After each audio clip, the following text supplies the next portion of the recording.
Dans le cas où ce n'est pas toutes les instructions sensibles qui sont privilégiées, on va avoir affaire à ce qu'on appelle un hyperviseur de type 2.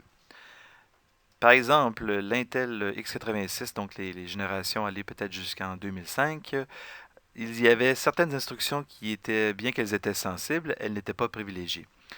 Un exemple est l'instruction, bon, on pouvait lire le niveau de privilège actuel via le registre CS, ce qui fait que un système d'exploitation qui normalement aurait dû être en mode noyau pourrait détecter qu'il n'est pas en mode noyau. Autre exemple, l'instruction POP-F que je ne me parle pas plus, mais c'est une autre instruction qui elle est sensible et elle n'était pas privilégiée. À cause de ça, donc, c'était pas possible de faire de l'hyperviseur de type 1 avec ces processeurs-là. Par conséquent, il va falloir faire une approche qui est différente. Ce qu'on va faire, c'est on va analyser le code machine, donc le code compilé, avant de l'exécuter. Que va-t-on chercher à faire? C'est de la... Dans le fond, on va chercher les instructions qui sont sensibles. On va faire de ce qu'on appelle du Dynamic Binary Translation. Toutes les instructions qui sont non sensibles, par exemple move pour déplacer des trucs en mémoire, on va les laisser telles quelles. Par contre, on va partir à la chasse aux instructions sensibles, car c'est elles qui sont problématiques en ce moment. Et ce qu'on va faire, c'est qu'on va remplacer ces instructions sensibles-là par des appels de procédure vers l'hyperviseur. En quelque sorte, on va faire le travail de déroutement à l'avance. On va donc inspecter le code pour trouver les endroits où il aurait dû avoir un déroutement à cause que l'instruction elle est sensible. Et on va simplement, comme je le dis, remplacer ça par un appel vers l'hyperviseur. Donc encore là, c'est l'hyperviseur qui s'occupe de gérer le matériel. Si on regarde maintenant notre exemple de la carte graphique qu'on cherche à modifier, par exemple la résolution, donc la situation normale qui est la même que précédemment, je fais l'instruction add qui est sensible et privilégiée dans ce cas-ci aussi. Donc ici, je fais un appel vers la carte graphique, modification, réponse de la carte graphique qui me dit que la modification est acceptée. Avec l'hyperviseur de type 2, donc à l'origine, mon code compilé de mon noyau avait l'instruction out ici. Et ce qu'on va venir faire, dans le fond, c'est lors du chargement du code binaire, on va venir trouver cette instruction-là et la remplacer par un appel vers l'émulateur qui est situé dans l'hyperviseur. Donc, par exemple, ici, j'ai pris le nom setGraphCards, c'est un nom que j'ai inventé ici, donc ne le cherchez pas sur Google. Et c'est encore là, on va venir simuler cette carte graphique-là dans l'hyperviseur. Et à la fin, lorsque l'hyperviseur a fini de simuler la carte graphique, va donc réagir de la même façon que si ça avait été une vraie carte graphique. Pour résumer, donc, l'hypervision de type 2 se produit lorsqu'on ne respecte pas le critère que toutes les instructions sensibles sont privilégiées. Ça va donc nécessiter une analyse du code lors du chargement, ce qui est un peu long lors du chargement. Ceci étant dit, lorsque la traduction binaire, la translation binaire a été faite, on n'a pas besoin de la refaire, elle a été faite lors du chargement. C'est ce que vous avez avec VMware Workstation. Quand vous avez téléchargé votre machine virtuelle et vous avez installé le logiciel de VMware, c'est ce que vous faites en ce moment, c'est de l'hyperviseur de type 2. Donc vous avez votre système hôte ici, donc le système d'exploitation hôte qui, par exemple, dans mon cas, c'est Windows. Et bon, certains logiciels de contrôle. Et en bout de ligne, vous avez un système d'exploitation invité qui pourrait être, par exemple, dans notre cas, c'était Kubuntu qui était installé. Mais vous pourriez en avoir d'autres qui pourraient tourner aussi en parallèle. Et vous avez donc l'émulateur ici qui vient simuler plusieurs choses. Par exemple, la mémoire virtuelle, les disques SCSI, les cartes graphiques, les cartes réseau et compagnie. Donc, pour permettre à un système d'exploitation invité d'être capable, par exemple, d'accéder au vrai disque dur. On va donc émuler une partition, si vous voulez, dans l'émulateur, et ainsi de suite. Même chose pour la carte graphique. Un autre aspect important de la virtualisation, ça va être la virtualisation de la mémoire. On se rappelle, le MMU va nous permettre de traduire rapidement une adresse virtuelle en une adresse physique. Et le fait de pouvoir faire de la pagination virtuelle va nous permettre d'isoler les processus les uns des autres. On va empêcher un processus, par exemple, d'accéder aux pages physiques d'un autre processus.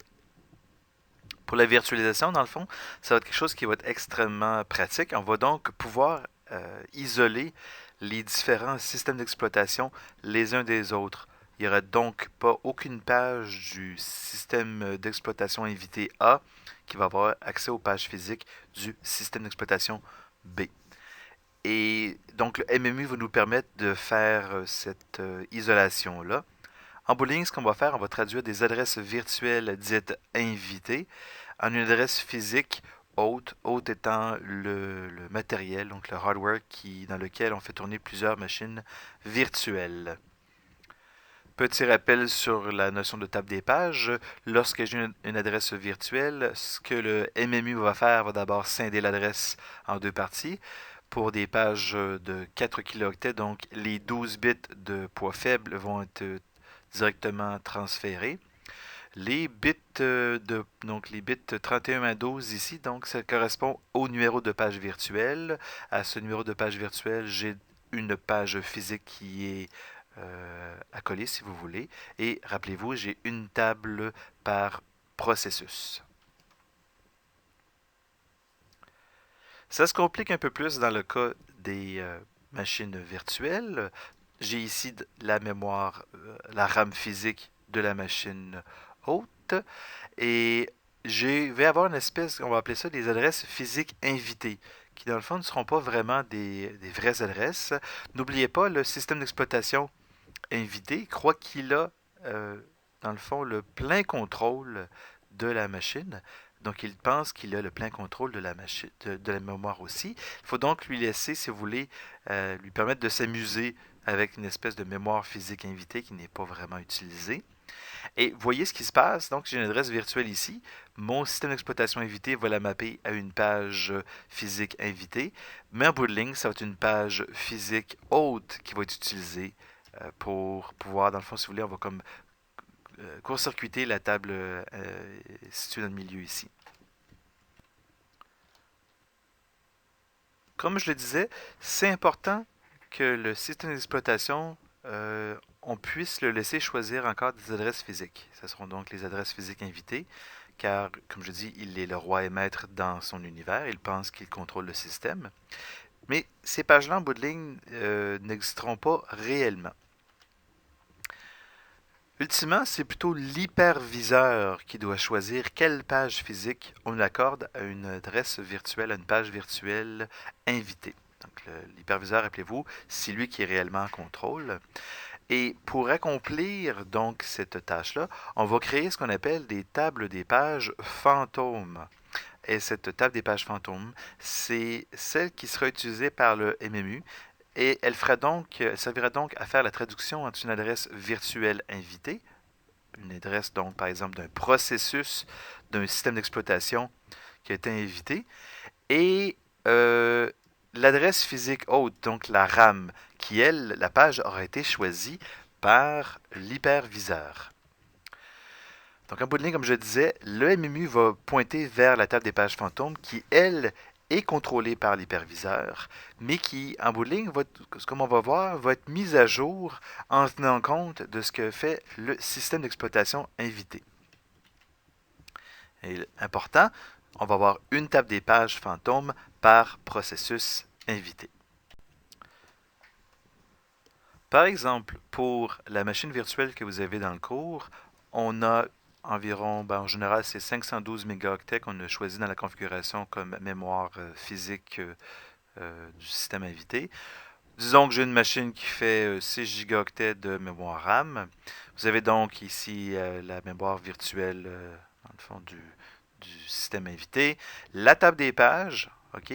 Cette table-là, comme je le répète, c'est celle qui va contenir des adresses physiques invitées pour permettre, encore là, au système d'exploitation invité de faire ce qu'il pense être son travail. La table des pages fantômes, elle, si vous voulez, complètement contourner cette, table des pages du système invité pour directement être capable de mapper une page virtuelle invitée ici directement donc dans une adresse physique haute, donc dans la RAM. Donc vous voyez ici, on contourne carrément la table des pages que le système d'exploitation invité utilise. En bout de ligne, comme c'est la table des pages fantômes qui est chargée dans la MMU ne verra jamais, jamais les tables des pages qui sont maintenues par le système d'exploitation invité.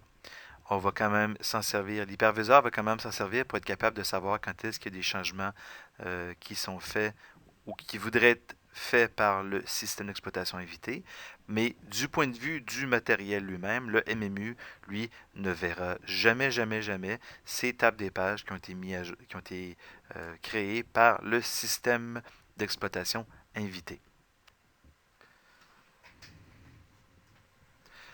Un défi qui devrait peut-être avoir déjà commencé à poindre dans votre esprit par rapport à ces tables des pages fantômes-là, c'est comment est-ce que l'hyperviseur fait pour retrouver les tables des pages des adresses physiques du système d'exploitation invité. Et là, encore là, on va voir toute la puissance du MMU, Memory Management Unit, qui va nous permettre, en bout de ligne, de retrouver ces tables des pages-là relativement facilement. J'ai ici le système d'exploitation invité. OK? Et donc, on va commencer à faire des opérations. Alors, disons que le système d'exploitation invité décide de créer une nouvelle table des pages. Donc, il joue dans sa propre mémoire qui a déjà été allouée par l'hyperviseur. Alors, tout, pour l'instant, il y a de spécial qui se produit.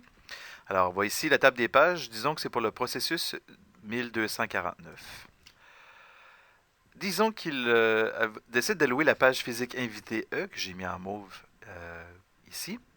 Et donc, il alloue la page physique E à la page virtuelle 3.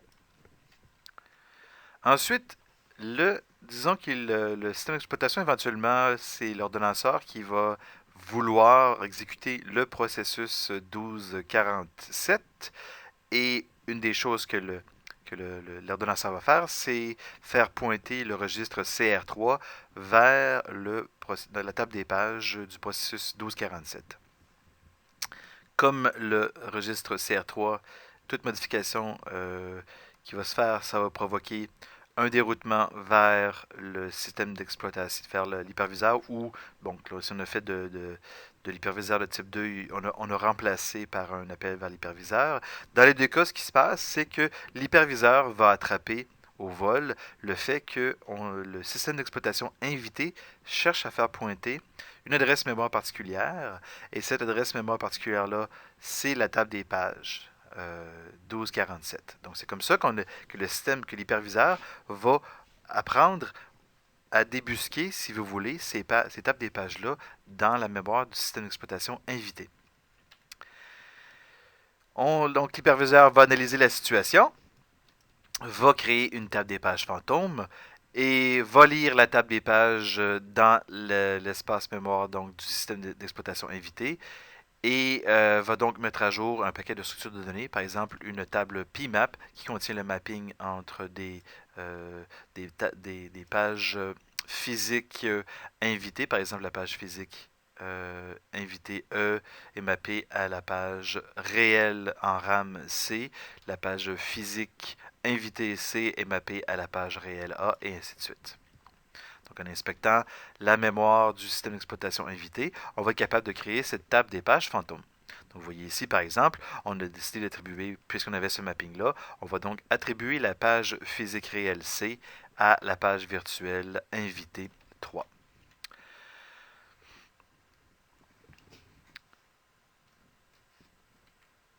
Donc, disons que par la suite, le système d'exploitation, ah oui, chose importante, l'hyperviseur va placer cette table des pages-là en lecture seule. Donc, si une écriture est faite dans cette partie de la mémoire, il va y avoir un déroutement qui va être provoqué vers l'hyperviseur. Encore là, donc vous voyez ici, le MMU va être capable de nous avertir, d'avertir l'hyperviseur qu'il y a une modification d'une certaine case mémoire qui correspond dans ce cas-ci à la table des pages du processus 1247. Donc ici, notre système d'exploitation décide de faire une nouvelle allocation de mémoire pour le processus 1247. Disons qu'il va allouer la page physique C à la page virtuelle 0. Il doit donc écrire en mémoire ici, et je le rappelle, cette case-là, maintenant, elle est en lecture seule. Donc, lorsque le système d'exploitation invité va tenter d'écrire ici, l'hyperviseur va être réveillé par le MMU. Donc, vous voyez ici l'étoile qui démontre le déroutement vers le MMU. Et là encore, là, l'hyperviseur va se rendre compte que le système d'exploitation met à jour une table des pages. Et utilisant cette information-là, voit donc que c'est la page physique invité C qui est utilisée. Et je regarde ici dans ma table PMAP qui mappe les pages physiques invitées à des pages RAM réelles. On voit donc que c'est la page physique A. Donc, qu'est-ce qu'il va faire? Il va simplement venir écrire dans la table des pages fantômes l'adresse A, puisque c'est le mapping qu'il a ici. Et donc, vous voyez, la page virtuelle invité 0 est maintenant mappée à l'adresse physique réelle A et non pas l'adresse physique invité C ici. Donc, il a mis la table des jours fantômes, la table des pages fantômes à jour. Et là, si disons qu'on fait le système d'exploitation invité veut faire un changement de contexte vers le processus 1247, lorsqu'on va mettre à jour donc le CR3, ça va être la table des pages fantômes qui va être utilisée dans le registre CR3.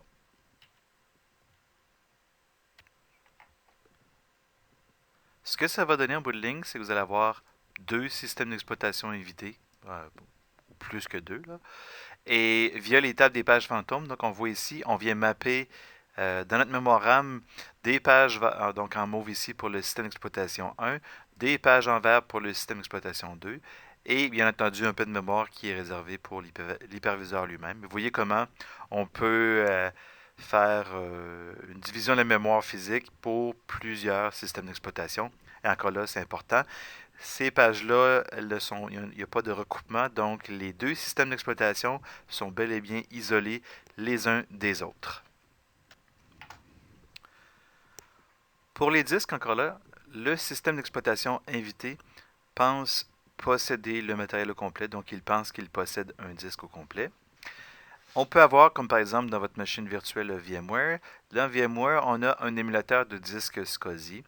Et en bout de ligne, ce que c'est simplement que, on respecte le standard SCSI, mais en bout de ligne, toute l'information de ce disque virtuel-là SCSI est stockée dans un seul grand fichier.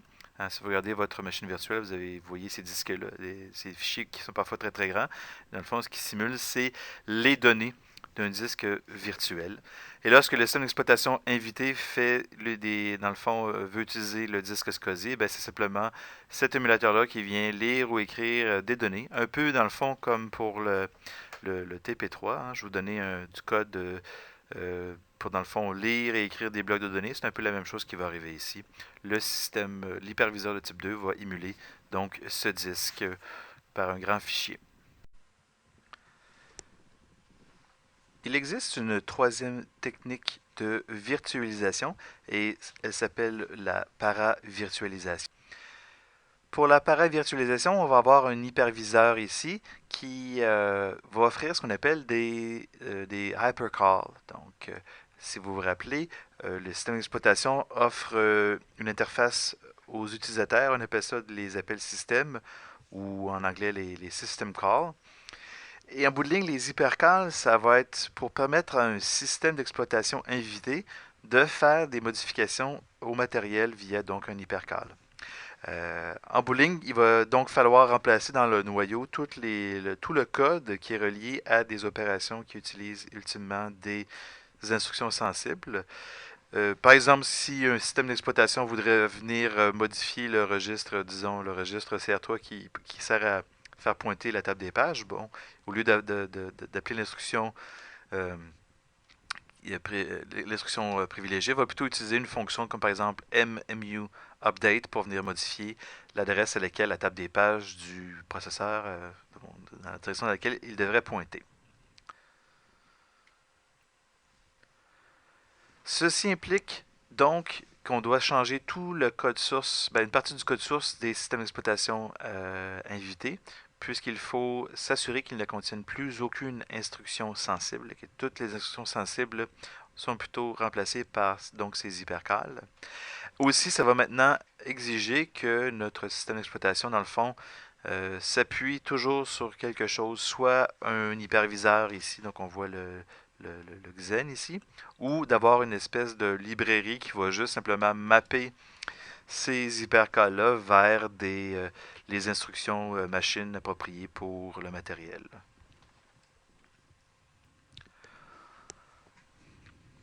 Pour résumer, on voit ici donc côte à côte les trois types de virtualisation.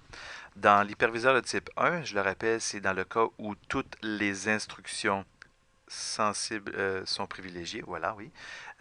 Donc, ici, on va tourner directement notre système d'exploitation invité sur le matériel. Dès que notre système d'exploitation invité va faire appel à une instruction sensible, il va y avoir déroutement vers l'hyperviseur. Pas besoin de faire de la translation binaire. Ça sera donc plus rapide puisqu'on tourne natif directement sur le cuivre. Et par contre, ça demande que le processeur ait le bon support matériel, c'est-à-dire que toutes les instructions sensibles sont privilégiées. Le code source du système d'exploitation n'aura pas besoin d'être modifié. Dans l'hyperviseur de type 2, on va plutôt tourner dans un système d'exploitation haute. Il va y avoir de la translation binaire parce que on va simplement retirer les instructions sensibles du code du noyau par, dans le fond, des appels vers l'hyperviseur. Ça va donc ralentir un tout petit peu l'exécution de notre système d'exploitation. Par contre, l'avantage ici, c'est que je n'ai pas besoin d'avoir un processeur qui a le critère très strict d'avoir toutes les instructions sensibles comme privilégiées. Encore là, on n'a pas besoin de modifier le code source du système d'exploitation. Finalement, l'appareil virtualisation, elle aussi tourne directement sur le matériel, une petite couche qui est l'hyperviseur, et on n'a pas besoin de faire la translation binaire. Au niveau de la vitesse et du support matériel, je n'ai pas vraiment de réponse à vous donner à ce niveau-là. Par contre, ici la difficulté, c'est qu'il faut changer le code source des systèmes d'exploitation afin de remplacer les instructions qui touchent au matériel plutôt par ce qu'on appelle donc les hypercalls. Donc vous voyez, en bout de ligne, ce que j'ai encerclé en rouge, c'est vraiment les points saillants de chacun des hyperviseurs. Pour l'hyperviseur de type 1, c'est d'avoir le support matériel nécessaire. Pour l'hyperviseur de type 2, c'est d'avoir la translation binaire. Et finalement, pour l'appareil virtualisation, il faut modifier le code source du noyau. Ceci termine donc la leçon et on se rejoint en classe pour des questions sur le matériel. Merci.